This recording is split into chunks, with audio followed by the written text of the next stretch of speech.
Shalom Bapak Ibu dan Saudara yang kekasih dalam Tuhan. Salam sejahtera buat kita semuanya.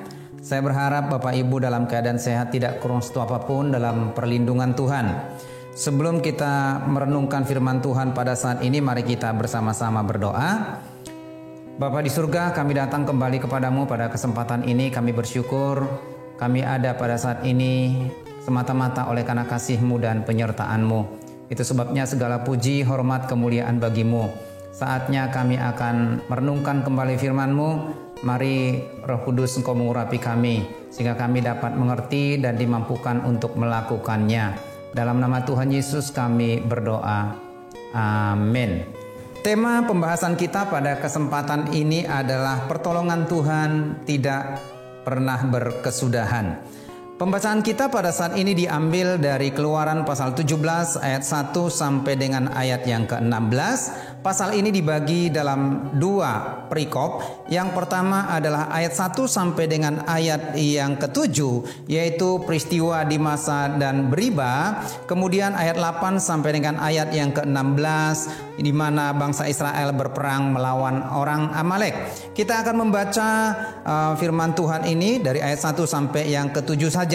Judul dari perikop ini adalah di masa dan meriba. Kemudian berangkatlah segenap jemaah Israel dari padang gurun Sin, berjalan dari tempat persinggahan ke tempat persinggahan sesuai dengan titah Tuhan. Lalu berkemahlah mereka di Rafidim, tetapi di sana tidak ada air untuk diminum bangsa itu. Jadi mulailah mereka itu bertengkar dengan Musa, kata mereka, "Berikanlah air kepada kami supaya kami dapat minum." Tetapi Musa berkata kepada mereka, "Mengapakah kamu bertengkar dengan aku? Mengapakah kamu mencobai Tuhan? Hauslah bangsa itu akan air di sana." Bersungut-sungutlah bangsa itu kepada Musa dan berkata, "Mengapa pula engkau memimpin kami keluar dari Mesir untuk membunuh kami, anak-anak kami dan ternak kami dengan kehausan?" Lalu berseru-serulah Musa kepada Tuhan, katanya, "Apakah yang akan kulakukan kepada bangsa ini? Sebentar lagi mereka akan melempari aku dengan batu." Berfirmanlah Tuhan kepada Musa, "Berjalanlah di depan bangsa itu dan bawalah beserta engkau beberapa orang dari antara para tua-tua Israel. Bawalah juga di tanganmu tongkatmu yang kau pakai memukul sungai Nil, dan pergilah. Maka aku akan berdiri di sana di depanmu di atas gunung batu di Horeb. Haruslah kau pukul gunung batu itu, dari dalamnya akan keluar air, sehingga bangsa itu dapat minum." Demikianlah diperbuat Musa di depan mata tua-tua Israel. Dinamailah tempat itu Masa dan Meriba, oleh karena orang Israel telah bertengkar dan oleh karena mereka telah mencobai Tuhan dengan mengatakan, "Adakah Tuhan di tengah-tengah kita atau tidak?" Bapak, Ibu dan Saudara yang kekasih dalam Tuhan, pada waktu Yusuf masih menjadi penguasa di Mesir, di mana orang Israel tinggal dan ditempatkan di tanah Gosen, maka hidup mereka sangat terjamin. Ketika Yusuf sudah tiada, lalu bangkitlah seorang raja baru memerintah di Mesir yang tidak mengenal Yusuf. Dia melihat bahwa orang-orang Israel semakin bertambah banyak, dan dia berkata kepada rakyatnya, "Marilah kita bertindak dengan bijaksana terhadap mereka, supaya mereka jangan bertambah banyak lagi." Lalu mereka menindas orang-orang Israel, memperlakukan mereka dengan kasar, dan mereka hidup dengan sengsara. Bukan hanya itu saja, Firaun memerintahkan kepada para bidan-bidan supaya ketika mereka menolong dan membantu orang-orang Israel bersalin, maka semua anak laki-laki harus dibuang ke sungai Nil.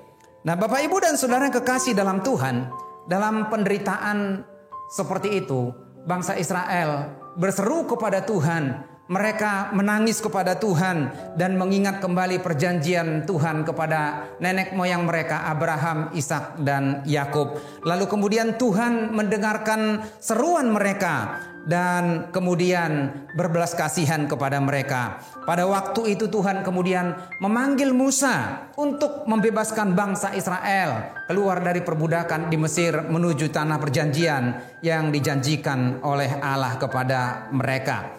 Bapak, Ibu dan Saudara yang kekasih dalam Tuhan, sebenarnya ketika Musa tinggal di Mesir, sejak ia diangkat oleh putri Mesir menjadi anaknya, maka tentu dia memiliki hidup yang terjamin, masa depan yang terjamin.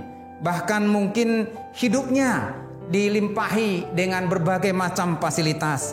Tetapi justru ketika Tuhan memanggil dia untuk memimpin bangsa Israel keluar dari perbudakan di Mesir, maka dia meninggalkan semua kemewahan, dia meninggalkan semua fasilitas yang enak, dia meninggalkan semua kehidupan yang nyaman di Mesir, lalu kemudian mengikuti perintah Tuhan. Padahal dia harus menghadapi tugas yang begitu berat. Kalau kita memperhatikan, ada 4 tugas yang amat berat yang akan dihadapi oleh Musa. Yang pertama adalah Musa harus berbicara kepada Firaun dan meminta izin untuk membawa bangsa itu keluar dari Mesir. Itu bukan hal yang mudah, dan tentu Firaun tidak akan begitu saja mengizinkan orang Israel pergi dari Mesir. Mengapa demikian? Karena kalau orang Israel meninggalkan Mesir, maka tidak ada lagi budak bagi mereka. Tidak ada orang-orang yang mereka pekerjakan. Kemudian tugas berat yang kedua yang akan dihadapi oleh Musa adalah membawa bangsa Israel keluar dari Mesir menuju ke tanah Kanaan dengan jumlah yang begitu besar. Bahwa jumlah mereka pada waktu itu ada 600.000 laki-laki saja, belum termasuk perempuan dan anak-anak. Kalau saja mereka menikah atau punya istri dan kemudian punya anak satu saja, maka jumlah mereka ada kira-kira 2 juta orang. Dan 2 juta orang ini menjadi satu rombongan raksasa yang akan berjalan bersama-sama mengarungi jalan yang panjang dan berliku. Kemudian yang ketiga adalah ia harus berjuang melewati medan yang sangat berat dan jauh, yaitu padang gurun yang tandus dan gunung-gunung batu yang tidak ada airnya. Lalu kemudian tugas berat yang keempat adalah dia harus bersiap berperang melawan bangsa-bangsa yang akan mereka lewati di setiap jalan yang mereka lalui. Dan Bapak, Ibu, dan Saudara yang kekasih dalam Tuhan, secara manusia tentu ini tidaklah mudah. Tetapi Musa mengambil keputusan untuk taat kepada panggilan Tuhan, membawa bangsa Israel keluar dari perbudakan di Mesir. Nah, kalau kita memperhatikan Bapak, Ibu, dan Saudara yang kekasih dalam Tuhan, maka sebenarnya ada modal atau potensi yang luar biasa yang dimiliki oleh Musa ketika dia dipanggil oleh Tuhan. Yang pertama adalah Musa pernah hidup dan dididik selama 40 tahun di istana Firaun. Tentu karena dia tinggal di istana Firaun dan hidup sebagai anak dari putri Firaun, maka dia memiliki pendidikan yang memadai. Kemudian yang kedua adalah Musa memiliki pengalaman hidup selama 40 tahun di padang gurun setelah dia melarikan diri dari Mesir. Tentu pengalaman ini menjadi pengalaman yang berharga kelak ketika dia akan memimpin bangsa Israel berjalan di padang gurun. Kemudian yang ketiga, Alkitab mencatat bahwa Musa memiliki hati yang lembut melebihi hati setiap manusia di muka bumi. Dan ini sangat penting menjadi modal yang sangat berharga ketika dia kelak memimpin bangsa yang besar ini, rombongan yang besar ini, maka dibutuhkan kelembutan hati dalam menghadapi mereka. Lalu kemudian yang keempat dan yang paling penting adalah dia memiliki janji Tuhan, yaitu penyertaan Tuhan. Tuhan berjanji kepada Musa bahwa Tuhan akan menyertai dia, dan sebagai senjatanya Tuhan memberikan tongkat. Dan bukan hanya itu saja, Tuhan akan berbicara kepada bangsa itu melalui perkataan ataupun bibir mulut Musa yang penuh dengan kuasa. Dan ini menjadi potensi modal yang sangat luar biasa dimiliki oleh Musa. Nah, Bapak, Ibu, dan Saudara yang kekasih dalam Tuhan, memperhatikan pembacaan kita pada saat ini, ada dua masalah yang sangat serius dan sangat besar terjadi di dalam Keluaran pasal yang ke-17 ini. Masalah yang pertama adalah menghadapi pertengkaran dengan orang-orang Israel. Kenapa mereka bertengkar? Ketika bangsa Israel berangkat dari padang gurun Sin, setibanya mereka di Rafidim, ternyata di sana mereka tidak menemukan air. Mereka hendak minum, para ternak mereka juga hendak dikasih air, tapi mereka tidak menemukan mata air. Oleh karena keadaan ini, bangsa Israel mulai bersungut-sungut, lalu mereka bertengkar dengan Musa. Musa berkata, "Mengapakah kamu bertengkar dengan aku? Mengapakah kamu mencobai Tuhan?" Dan situasi itu menimbulkan ketegangan antara Musa dengan orang-orang Israel. Kemudian masalah yang kedua, yaitu setelah selesainya masalah ini, maka mereka harus berperang dengan orang-orang Amalek. Dalam menghadapi dua masalah ini, apakah yang dilakukan oleh Musa? Bagaimana dia meresponi situasi ini? Dan apa yang dia lakukan? Kita akan merenungkan beberapa perkara, Bapak, Ibu, dan Saudara yang kasih dalam Tuhan. Yang pertama adalah Musa berseru-seru kepada Tuhan. Dalam ayat yang keempat, firman Tuhan berkata, "Lalu berseru-serulah Musa kepada Tuhan, katanya, apakah yang akan kulakukan kepada bangsa ini? Sebentar lagi mereka akan melempari aku dengan batu." Kalau kita memperhatikan ayat ini, maka kita akan menemukan di dalamnya ada tersirat bahwa Musa itu mengalami rasa takut. Kenapa mengalami rasa takut? Karena bangsa itu sudah bersungut-sungut dan bertengkar dengan dia. Tetapi tindakan yang pertama yang dilakukan oleh Musa adalah dia berseru-seru dengan Tuhan. Dia berteriak minta tolong kepada Tuhan. Dia tidak pergi ke sana kemari untuk mencari mata air. Dia juga tidak melayani orang Israel bertengkar dengan dia. Dia juga tidak bertindak dengan kasar kepada orang Israel, lalu kemudian kalut. Tetapi justru tindakan pertama yang dia lakukan adalah dia berteriak minta tolong kepada Tuhan. Teriakannya minta tolong kepada Tuhan, tentu itu didasarkan kepada keyakinan kepada Tuhan bahwa Tuhan sanggup menolong dia. Tuhan sanggup memberikan air. Tuhan sanggup memuaskan mereka minum air sekalipun mereka tidak menemukan mata air di tempat itu.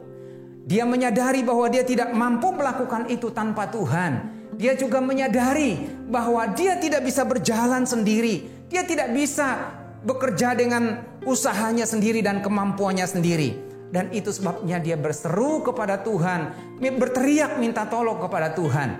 Bapak, Ibu, dan Saudara kekasih dalam Tuhan, dalam hidup kita, kita mengalami banyak masalah. Kita mengalami banyak pergumulan seperti bangsa Israel, seperti juga yang dihadapi oleh Musa.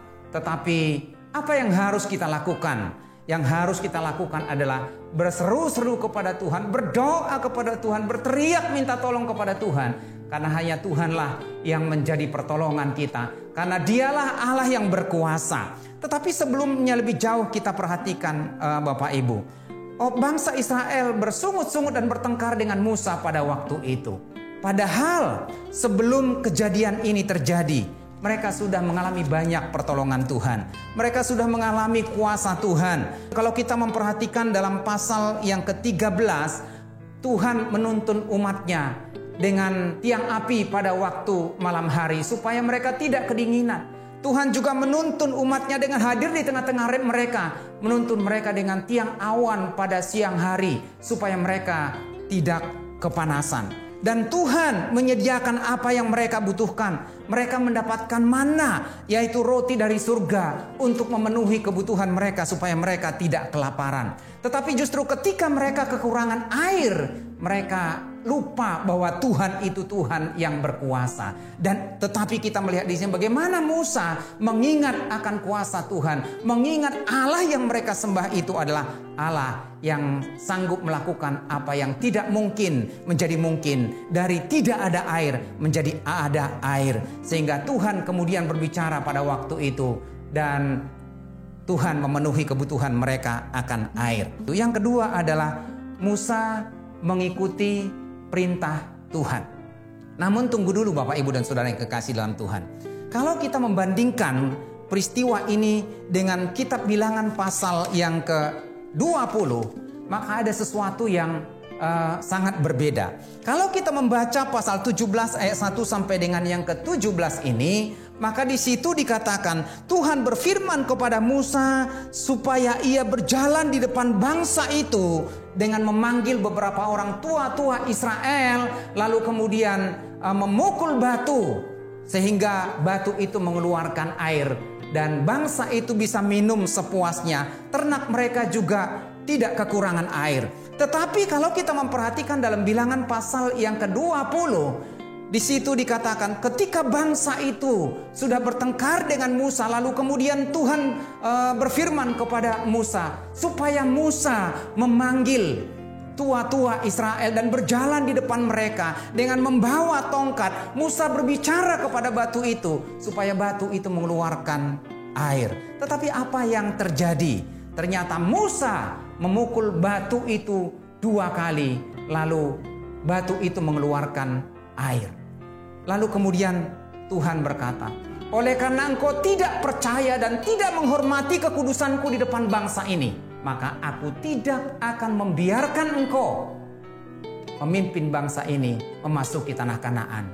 Dan kita tahu itu merupakan hukuman Tuhan atas Musa karena telah melanggar apa yang dikatakan oleh Tuhan. Memang kalau kita memperhatikan, Musa taat pada awalnya. Dia melakukan apa yang difirmankan oleh Tuhan supaya memanggil tua-tua Israel berjalan di depan bangsa itu dengan membawa tongkatnya dan berbicara kepada batu. Tetapi dia tidak berbicara kepada batu, tetapi justru dia memukul batu itu 2 kali. Sehingga Tuhan berkata bahwa mereka tidak percaya dan tidak menghormati kekudusan Tuhan. Namun demikian, meskipun Musa tidak taat sepenuhnya, tidak taat secara utuh kepada perintah Tuhan, kasih setia Tuhan itu selalu sempurna. Pertolongan Tuhan itu selalu sempurna.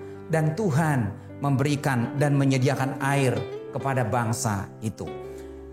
Bapak, Ibu, dan Saudara yang kekasih dalam Tuhan, ketidaktaatan itu selalu dibayar dengan harga yang sangat mahal. Ketika Musa tidak taat sepenuhnya kepada Tuhan, maka Tuhan tidak mengizinkan dia memimpin bangsa itu memasuki tanah Kanaan. Dan dia hanya berhenti sampai di Gunung Nebo memandang tanah perjanjian. Tetapi dia tidak pernah menginjakkan kakinya ke tanah perjanjian.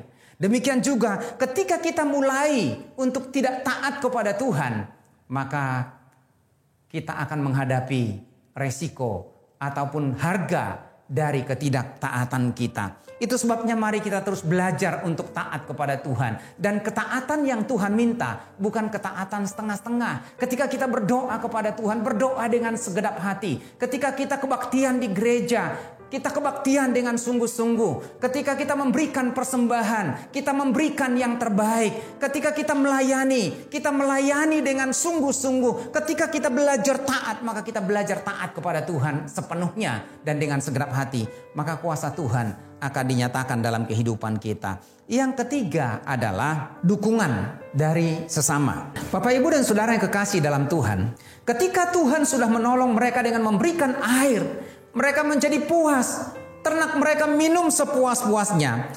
Kini mereka harus diperhadapkan dengan peperangan menghadapi orang Amalek.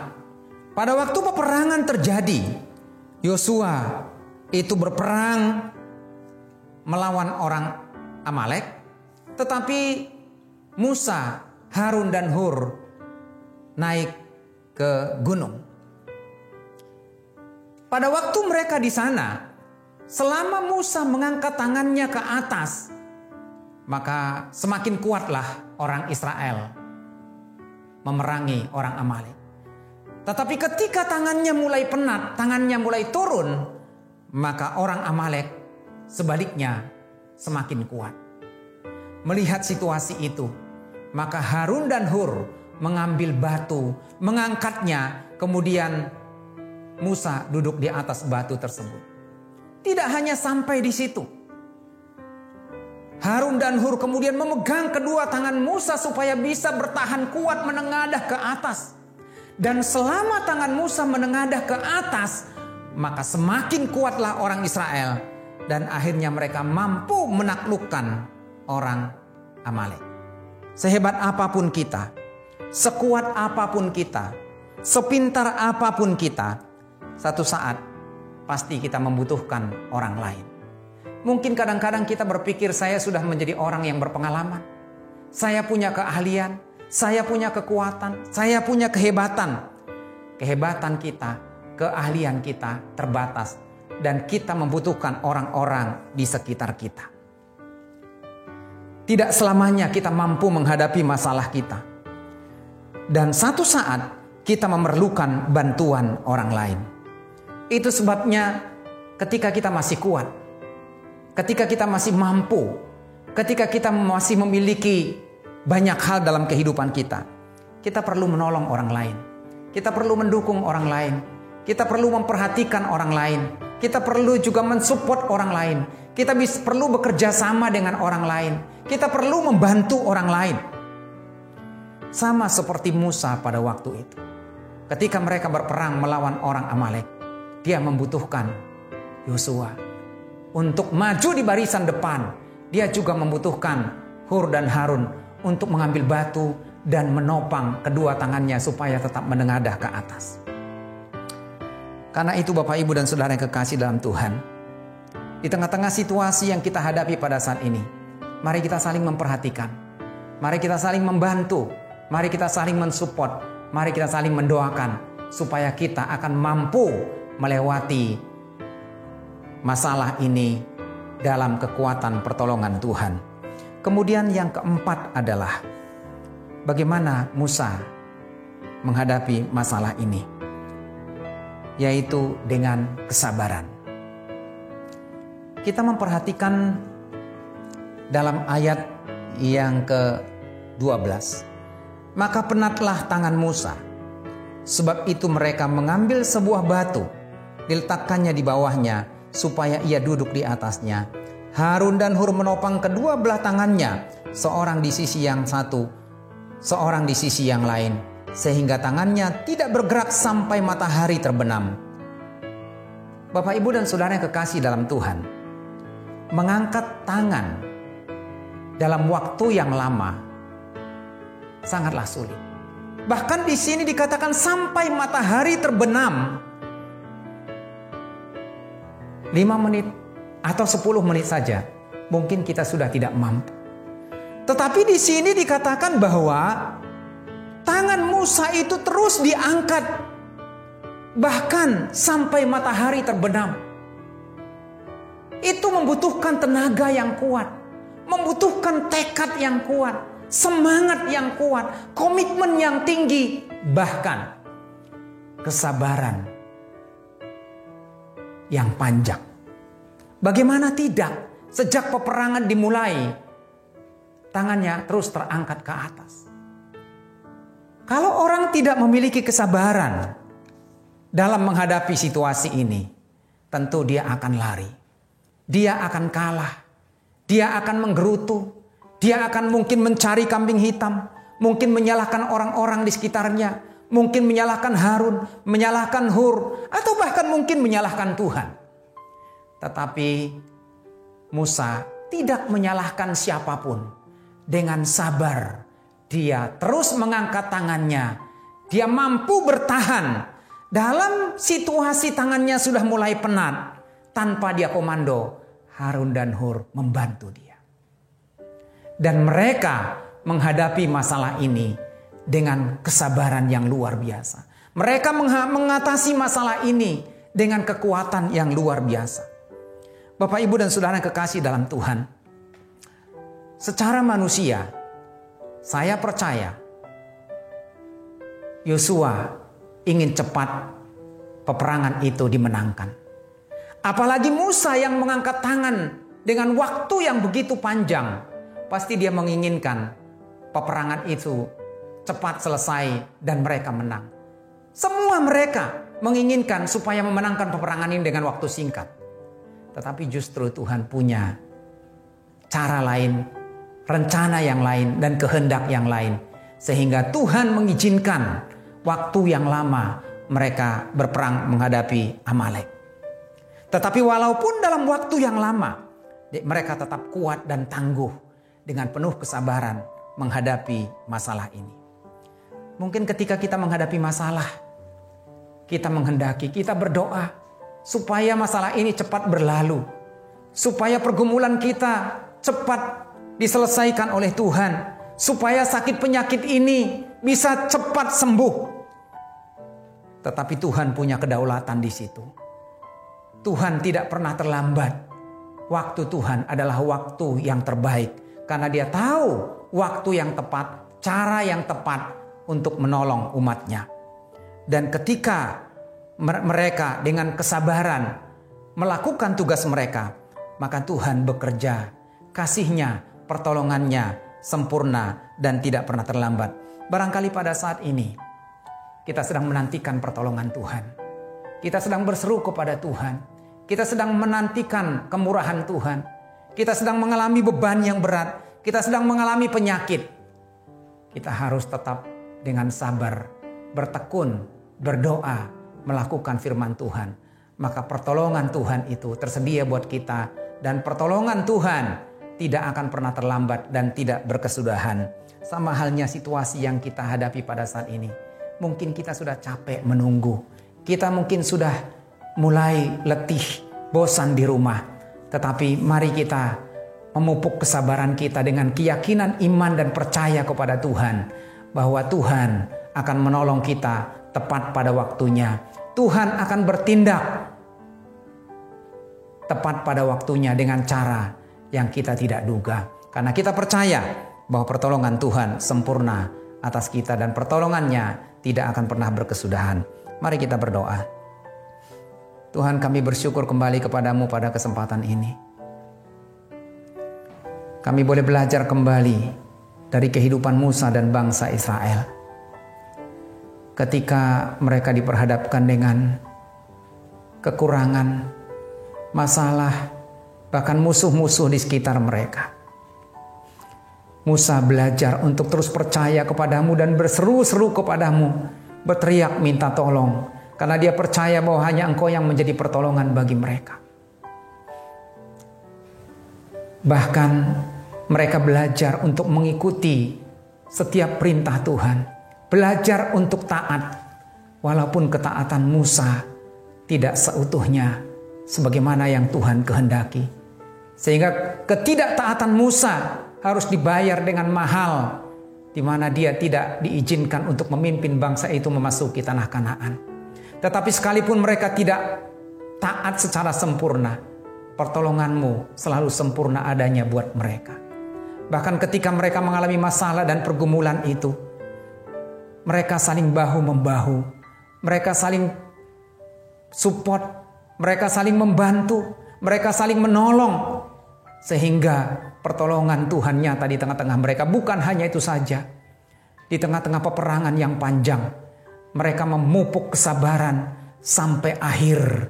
Dan akhirnya di tengah-tengah kesabaran mereka, Tuhan bekerja secara sempurna, menolong bangsa Israel mengalahkan orang-orang Amalek.